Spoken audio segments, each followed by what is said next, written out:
Olá, meu nome é Luciana Firmino, nós estamos num canal para mulheres que amam a palavra de Deus, amém?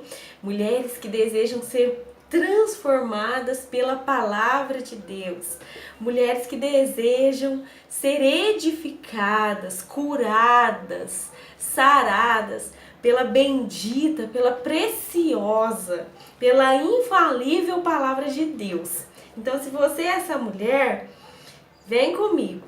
E hoje nós vamos fazer uma reflexão sobre a mulher e a comparação. Comparar-se com outras mulheres, comparar-se com alguém, desejar ser como alguém, isto eu acho muito assim particular, né? Muito comum, não particular, mas muito comum do mundo da mulher. E hoje eu quero refletir com você, através da palavra de Deus, sobre essa prática, sobre esse pensamento, vamos dizer assim, de comparação. Será que isso é saudável para você? Será que isso é saudável para mim? Será que isso traz algum benefício para você, mulher? Comparar-se com outra, disputar com alguém, desejar o dom, o talento que outra tem e que você não tem? Vamos falar um pouquinho sobre isso? E para refletir sobre isso, eu quero ler um texto bíblico, e é um textão, né? Hoje aí nós vivemos num tempo em que as pessoas não curtem muito um textão, não querem muito ouvir um textão ou ler um textão. Mas a palavra de Deus não é um texto comum. A palavra de Deus é algo que é vivo, é algo que vai realmente transformar a sua vida. Então, quando nós falamos de algo absoluto, como a palavra de Deus, vale a pena você investir o seu tempo lendo o máximo que você puder da palavra de Deus. E para falar sobre esse tema de comparação entre mulheres, eu gostaria que você meditasse comigo em Mateus 20, na parábola dos trabalhadores na vinha. Ah, Luciana, mas hoje não vamos ver um exemplo de mulher? Sim, no final eu vou deixar um texto para você ler sobre mulheres que enfrentaram este problema. Mas neste momento, o que o Senhor me deu, o que o Senhor falou comigo, né, ao meu coração, e eu anotei aqui, eu quero discorrer sobre as minhas anotações, né, é sobre esse texto de Mateus 20, do verso 1 ao 16, eu quero ler com você rapidamente. Pois o reino de Deus é como um proprietário que saiu de manhã cedo para contratar trabalhadores para a sua vinha. Preste bem atenção. Ele combinou pagar-lhe 1 denário pelo dia e mandou os que fossem para a vinha. Por volta das 9 da manhã, ele saiu e viu outros que estavam desocupados na praça. E lhes disse: vão também trabalhar na vinha, eu pagarei o que for justo. E eles foram. Saindo outra vez por volta do meio-dia e das 3 horas da tarde, fez a mesma coisa. Saindo por volta das 5 horas da tarde, encontrou ainda outros que estavam desocupados o dia todo. E lhes perguntou: por que vocês estão aqui desocupados o dia todo? A minha tradução é a Bíblia NVI, tradução NVI. E ele lhes disse, eles responderam: porque ninguém nos contratou. Olha bem. E ele disse: vão vocês também trabalhar na vinha. Ao cair da tarde, o dono da vinha disse ao seu administrador: chame os trabalhadores e pague-lhes o salário, começando com os últimos contratados e terminando nos primeiros. Vieram os trabalhadores contratados por volta das 5 horas da tarde e cada um recebeu o seu denário, 1 denário. Quando vieram os que tinham sido contratados primeiro, prestem atenção, esperavam receber mais. Mas cada um deles também recebeu 1 denário. Quando quando o receberam, começaram a se queixar do proprietário, dizendo-lhe: estes homens, contratados por último, trabalharam apenas 1 hora, e o Senhor os igualou a nós, que suportamos o peso do trabalho e o calor do dia. Mas ele, o Senhor da vinha, respondeu: amigo, não estou sendo injusto com você. Você não concordou em trabalhar por 1 denário? Receba o que é seu e vá. E eu quero dar ao que foi contratado por último o mesmo que eu dei para você. Não tenho eu direito de fazer com o meu dinheiro o que quero? Ou você está com inveja porque sou generoso? Assim, os últimos serão os primeiros. Mas que parábola maravilhosa! Parábola é uma estrutura de linguagem que Jesus usava para nos revelar verdades espirituais profundas, né? E a verdade central aqui, nós estamos falando de comparação, né? Ainda que o cerne, o centro da parábola vai nos ensinar sobre a salvação, né? Que a salvação é de graça, que a salvação é para todo aquele que crê, aquele que recebe, aquele que aceita o reino do Senhor, o reino de Deus no seu coração. Não tem judeu, nem grego, nem gentil. O reino dos céus é para todos e é pela graça.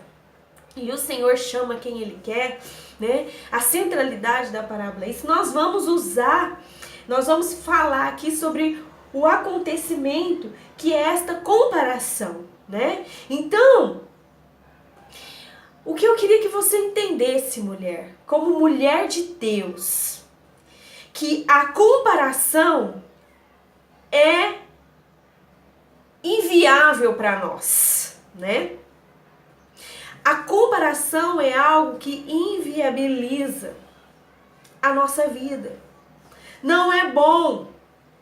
Deus é aquele, eu quero que você entenda a sua singularidade. Entenda até mesmo a sua individualidade, não o individualismo. A individualidade, que é o seu ser como pessoa, com aquilo que você é, com aquilo que você tem, com o que você foi dotada para ser por Deus. Eu queria que você entendesse que Deus te criou assim, desta forma, individualmente assim, singular, única naquilo que é o propósito dele para você. Deus tem um propósito específico, Deus tem um propósito incomparável para você, né? Deus te criou dessa forma e tem um propósito da mesma forma para você, incomparável e singular. E nós não podemos passar pela vida sem descobrir qual é o plano e qual é o propósito do Senhor para as nossas vidas como mulheres, como pessoa. O Salmo 139, no verso 13 e 14, fala sobre isso. Diz lá: de uma forma maravilhosamente eu fui formada, e a minha alma o sabe muito bem. Então, que nós fomos criados de uma forma maravilhosa, de uma forma especial, de uma forma singular, para um propósito único, especial e específico do Senhor, tem que estar fixado na nossa alma. O salmista diz: a minha alma sabe muito bem, sabe para que eu fui criada e sabe o propósito de Deus para minha vida. E você, mulher? Você poderia dizer isso? Né? Eu fui criada de uma forma maravilhosa. E a minha alma, isso está bem resolvido dentro de mim. Eu estou ciente, eu tenho certeza da minha individualidade, né? Eu tenho certeza disso. Eu tenho ciência de como e para que eu fui criada. Isso é muito importante nós sabermos, porque isso vai evitar em nossas vidas esse tipo de comparação, vai evitar a disputa, vai evitar a classificação, você se classificar como melhor ou pior, que não é bom também. Nós temos que nos encaixar no plano de Deus, nós temos que conhecer o plano de Deus e não nos classificar como melhor ou pior do que as pessoas. Deus nos chama, assim como Ele chamou esses trabalhadores para a vinha, representa o reino, né? Deus nos chama para servi-lo no seu reino. Amém? E isso nós aprendemos com a palavra. Outra coisa que nós aprendemos nesse texto, que o reino de Deus, ele não é baseado em merecimento. Ah, porque eu mereço ou não mereço? Não. O reino de Deus é um reino de graça.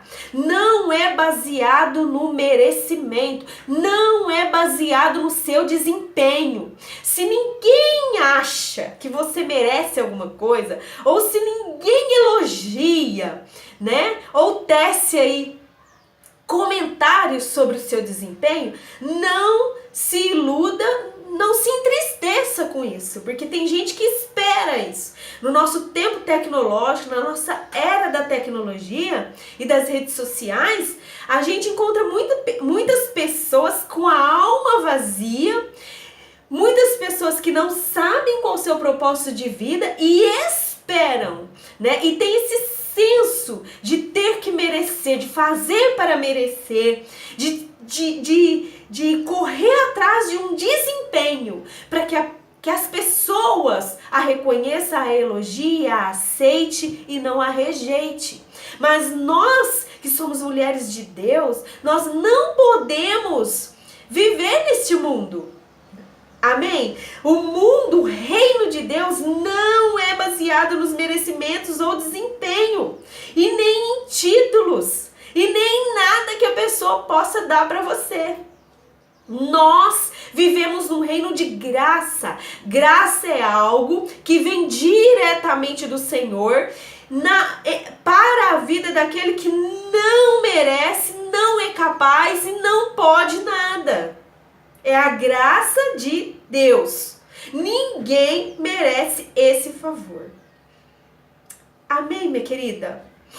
Outra coisa que nós aprendemos nesse texto é que Deus, por ter um reino de graça e dar, porque é favor, é presente, é galardão, Deus não tem dívida comigo, nem com você e nem com ninguém. Deus não tem dívida com o homem. Deus não tem dívida comigo.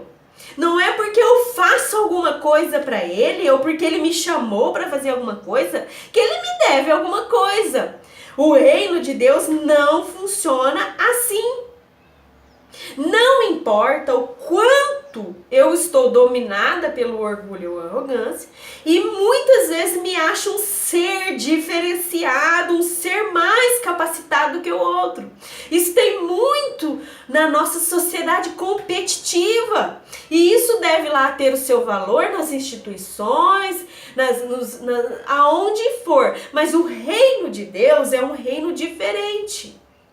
Não é verdade? O reino de Deus é um reino diferenciado. E não importa o quanto eu me ache especial e diferenciado do que o outro, mais do que o outro, não importa o tanto que eu me sinta e não importa o tanto que eu me capacite com as minhas forças, que eu busque ser excelente, não importa isso. O reino de Deus não é assim. O reino de Deus é baseado na graça.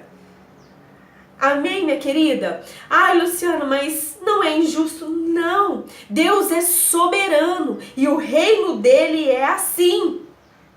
Amém? Aqui no verso 7 a gente viu assim, ó, porque ninguém nos contratou, respondeu eles. Quando o senhor Davi achou lá uns trabalhadores às 5 da tarde, né? Perguntou para eles, mas por que vocês estão aqui até agora sem trabalhar, sem fazer nada aqui na praça? Os trabalhadores responderam, porque ninguém nos contratou. Sabe o que nós aprendemos aqui, mulher? Que Deus, Ele é aquele que dá oportunidade e valoriza aquela pessoa que ninguém quis. valorizar ou dar oportunidade. É isso que nós aprendemos aqui.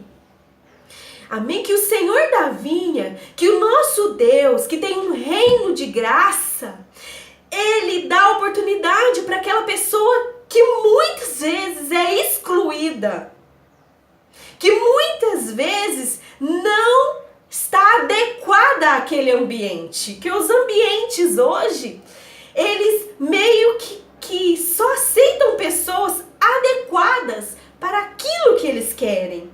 Mas o reino de Deus não é assim. Classificar como melhor, dar uma posição ou até uma recompensa para alguém, isso é só Deus que pode dar quando Ele escolhe uma pessoa. E o merecimento no reino de Deus não é igual ao merecimento do mundo.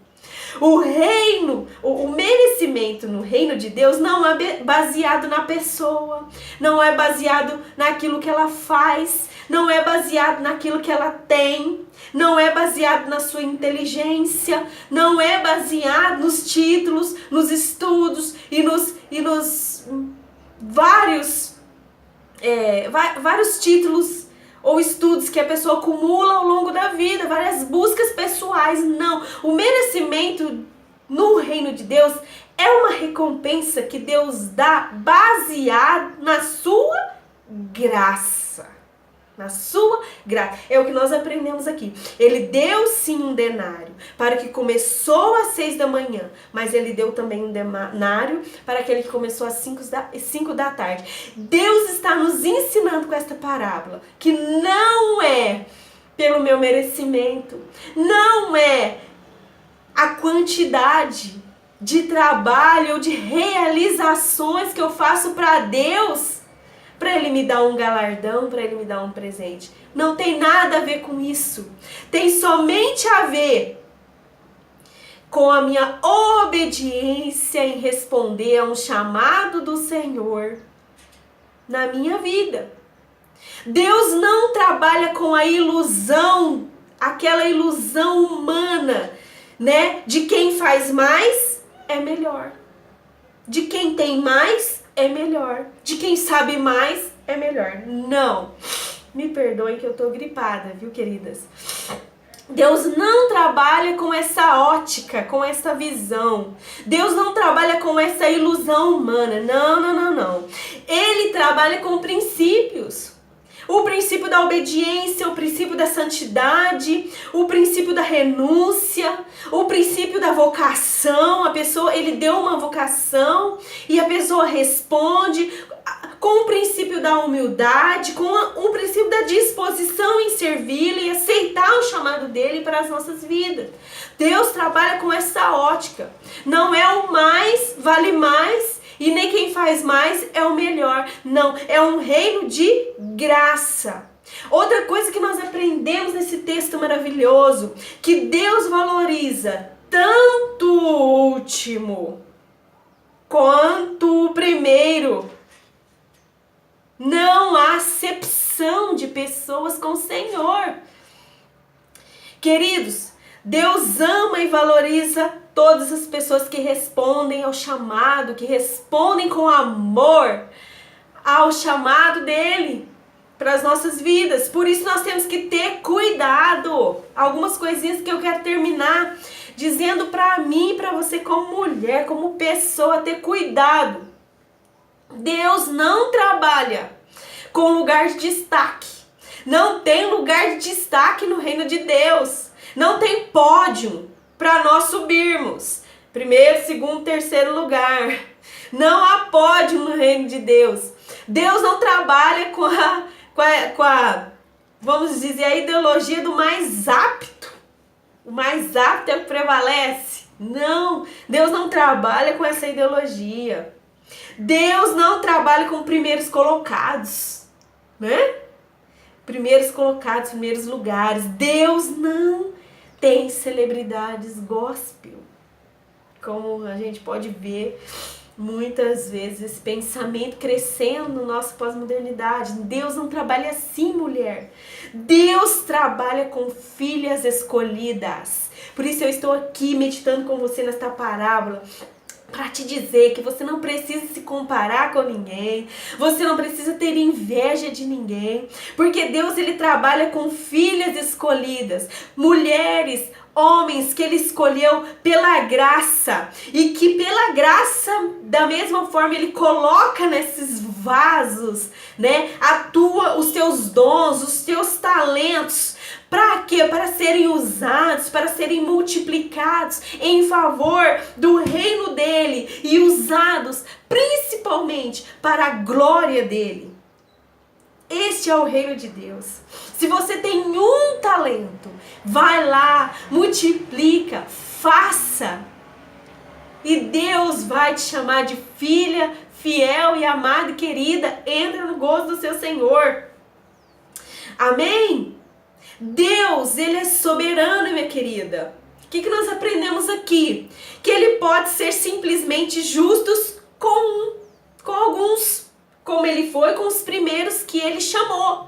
Ele foi justo. Ele prometeu um denário, ele pagou um denário. Deus é justo. Aquilo que ele te promete, ele cumpre.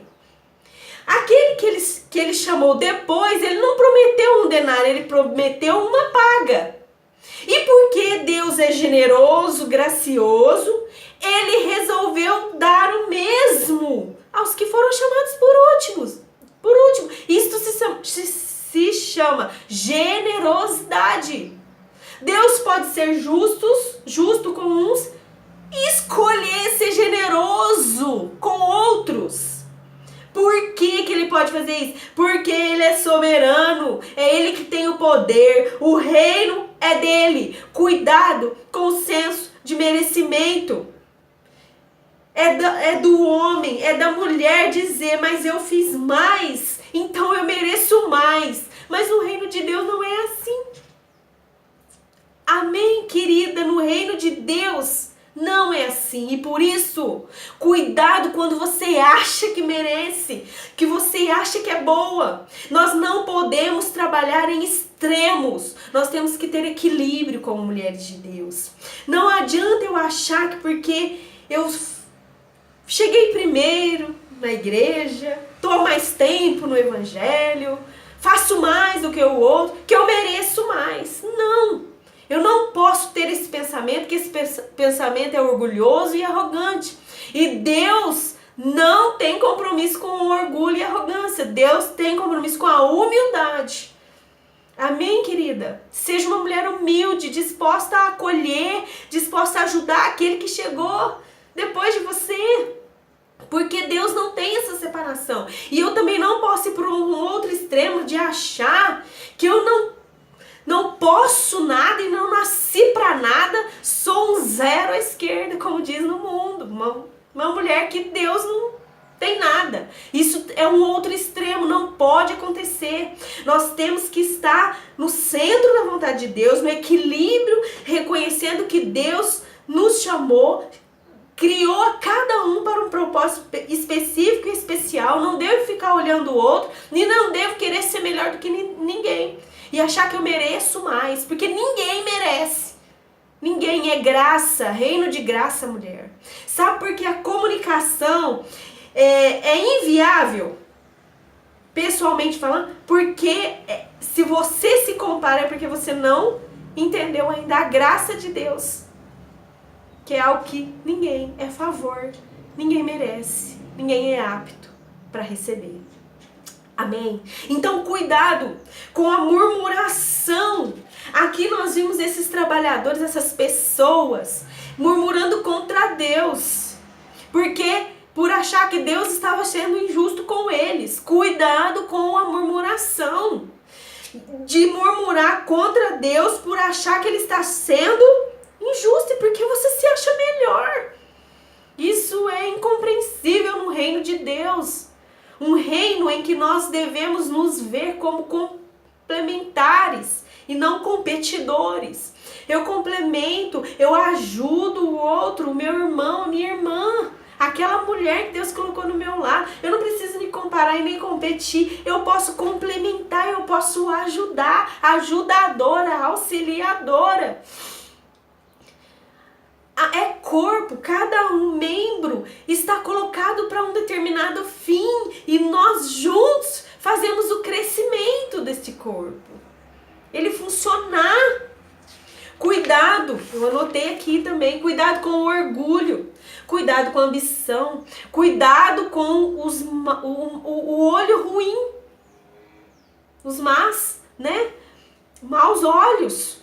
Isso pode, a pessoa endurecida, a pessoa que quer ser mais do que as outras, a mulher que quer ser mais do que a outra, isso pode tornar você uma fariseu moderna. Amém? Fariseu. Quem lembra aqui comigo? E se você não lembra, você leia Lucas 18, do 9 a 14, que é a parábola do fariseu e do publicano. A pessoa que tem esse espírito de fariseu, vou dizer assim, se é que eu posso dizer assim, essa pessoa, ela sempre se acha o escolhido, ela se acha o melhor, ela se autoavalia de forma além do que aquilo que pode acontecer. Então essa parábola diz que aquele fariseu muito orgulhoso, que merece muito porque ele faz muito, orava de pé ao Senhor com a cabeça erguida e orava com muito orgulho, dando graças a Deus, porque ele não era como os demais, mas que ele tinha uma série de vantagens sobre as pessoas. Eu estou contextualizando. Enquanto que um publicano, que representa aquelas pessoas humildes e que reconhecem que necessitam de Deus e que é só por Deus. Você é assim? Eu sou assim, é só por Deus na minha vida. Né? Esse publicano representando essa classe de pessoas que reconhecem a graça, que reconhecem o favor e a misericórdia de Deus, olha, de cabeça baixa ele orava: Senhor, sê propício, tenha misericórdia de mim, porque eu sou pecador. E Deus justificou a humildade do publicano, porque Deus resiste realmente à soberba. Guarde isso com você, mulher. Deus preza a humildade. A mulher que vai para o caminho da comparação, que vai para o caminho da inveja, da maldade dos olhos, da ambição, da arrogância e de querer sobrepor sobre os outros, essa mulher, ela pode se tornar uma mulher irada. Sabe por quê? Porque ela fica com raiva quando Deus beneficia uma outra, quando Deus dá um talento, um dom para outras mulheres, ela fica irada com isso, né? Essa mulher também, ela se autoparalisa, ela fica paralisada. Por quê? Porque ela não foca naquilo que Deus deu para ela. Ela foca naquilo que Deus deu para outra, ela olha aquilo e perde a satisfação e perde o compromisso com Deus por não realizar aquilo que Deus colocou na mão dela, mas querer ficar olhando aquilo que Deus colocou na mão da outra, de outra pessoa. É verdade? Não se deixe paralisar pela comparação. Foque naquilo que Deus colocou na sua vida para você. Se você não sabe, ore a Deus e Ele vai te responder. Ele vai te encaminhar. A inveja e outros pecados que vêm com essa atitude de comparação acaba minando as suas forças espirituais. Você se torna uma mulher simplesmente sem forças de fazer aquilo que Deus te chamou para fazer. E eu quero terminar deixando uma frase para vocês, que diz assim, ó: não viva uma vida de comparação, mas sim uma vida de complementação. Isso é corpo de Cristo. Amém? Eu quero deixar uma palavra para você ler em Tiago 4, 1 e 2. Tiago pergunta assim, eu quero perguntar para você: de onde vêm as guerras e contendas que há entre vocês? Será que não vem das paixões, das invejas, das comparações que guerreiam dentro de vocês? Reflita nisso, mulher. Se você está em guerra, se você está amargurada, se você está insatisfeita, se você está irada, se você é nervosa, com tudo, com todos ao seu redor, analise o seu chamado. Concentre-se na graça do Senhor, na bondade de Deus. E Ele vai te libertar. E você vai cumprir aquilo que Ele te chamou para fazer aqui nessa terra. E se você quer exemplos de mulheres que tiveram aí problemas a nível de comparação e inveja, leia sobre Raquel e Lia, que eram as mulheres de Jacó, lá em Gênesis 29. E num próximo vídeo nós falaremos mais sobre isso. Que Deus te abençoe. Não viva uma vida de comparação. Seja frutífera no reino de Deus. Deus tem um plano só para você. Fique com Deus. Compartilhe esse vídeo com outra mulher.